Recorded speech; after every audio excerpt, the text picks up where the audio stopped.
皆さんこんにちは。いつも AI 合唱団をご視聴いただき、ありがとうございます。今回の動画では、チャンネル登録500人達成を記念して、AI を使った合唱曲の作り方をご紹介したいと思います。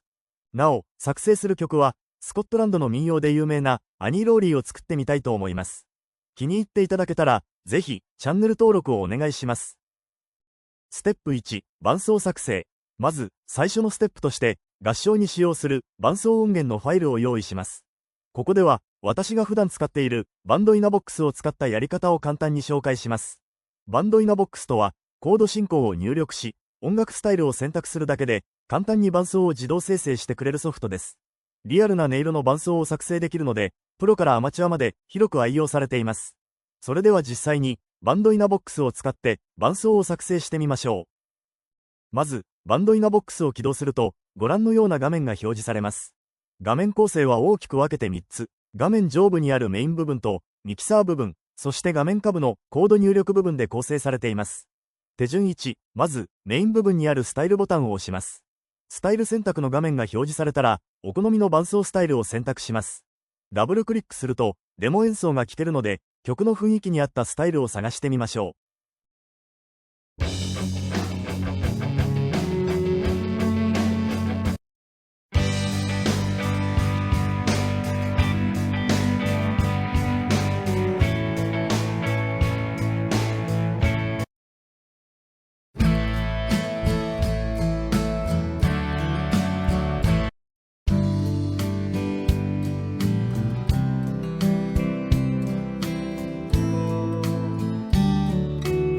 スタイルを選択したら、OK ボタンを押して確定させます。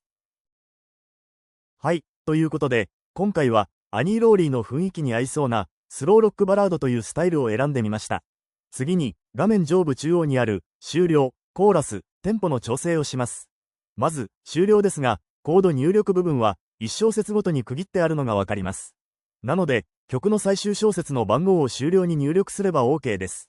と言っても、実際にコードを入力しないとわからなかったりするので、とりあえず適当に長い数値を入れておきます。アニー・ローリーはそんなに長い曲ではないので、100もあれば十分です。次に、コーラスですが、3になっていると、初めから終わりの小節まで3回繰り返すことになるので、1に変更します。最後にテンポですが、選択したスタイルの速さで設定されているので、もし、テンポを遅くしたいとか、速くしたい場合は、この数値を変更します。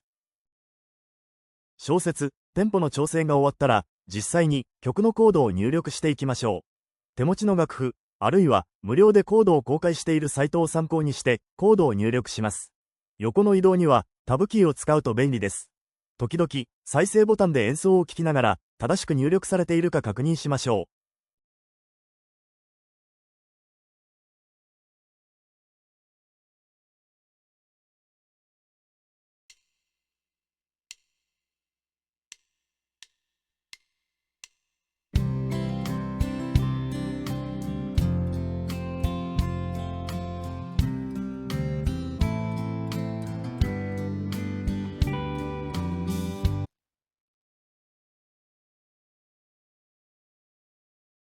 はい、ということで、1番から2番まで、間奏も含めて、コードをすべて入力しました。次は、A メロ、B メロ、サビに移る時のドラムフィルを設定します。ドラムフィルとは、楽曲のつなぎ目などに、即興的な演奏を入れる演奏技法のことで、これを設定してあげることで、伴奏にアクセントをつけることができます。アニー・ローリーの伴奏で言えば、9小節目がサビに当たるので、小節の左にある9の番号を押してみましょう。そうすると、色が青に変わります。もう一度押すと、今度は緑に変わります。青の場合は少し控えめ、緑はよりダイナミックな感じだと思ってもらえば OK です。これで、8小節目から9小節目に移る際に、ドラムフィルが挿入されます。それでは、聴いてみましょう。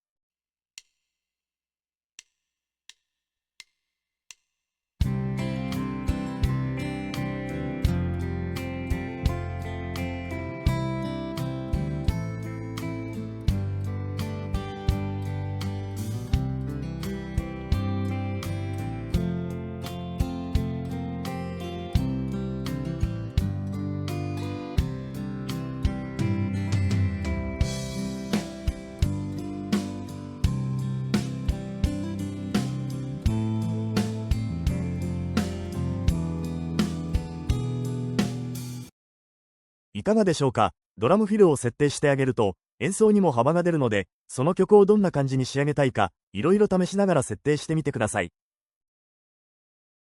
こちらが完成した構成になります。今回は、1番はドラムを入れずに、間奏からドラムを入れ、2番から少しダイナミックな感じにしたいと思います。最後に、演奏に何か付け足したい楽器があれば、画面上部右のミキサー部分から選びます。ミキサー部分で、空いているトラックにカーソルを合わせ、右クリック、リアルトラックを選択をクリックします。そうすると、楽器ごとに、いろんなスタイルのリアルトラックが選択できます。これも、ダブルクリックで、デモ演奏を聴くことができます。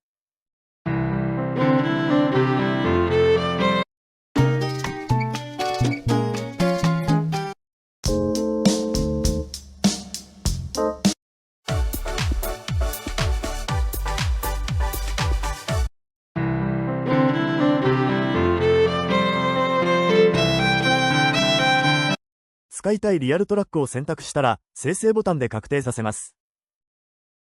今回は、バラード調のピアノのリアルトラックを新たに追加しました。最後に、完成した演奏を音源ファイルとして保存します。ミキサー部分で、それぞれの楽器のトラックにカーソルを合わせ、右クリック、アクション、オーディオファイルとして保存を選択します。すべての楽器の演奏を、一つの音源ファイルとして保存することも可能ですが、各楽器のトラックごとに保存した方が、クリアな音で保存されます。いかがだったでしょうか。今回は AI を使った合唱曲の作り方として、ステップ1、伴奏の作成方法をご紹介しました。次回は、今回作成した伴奏の音源をもとに、合唱の各パートのメロディーを作っていきたいと思います。気に入っていただけたら、ぜひ、いいねボタンとチャンネル登録をお願いします。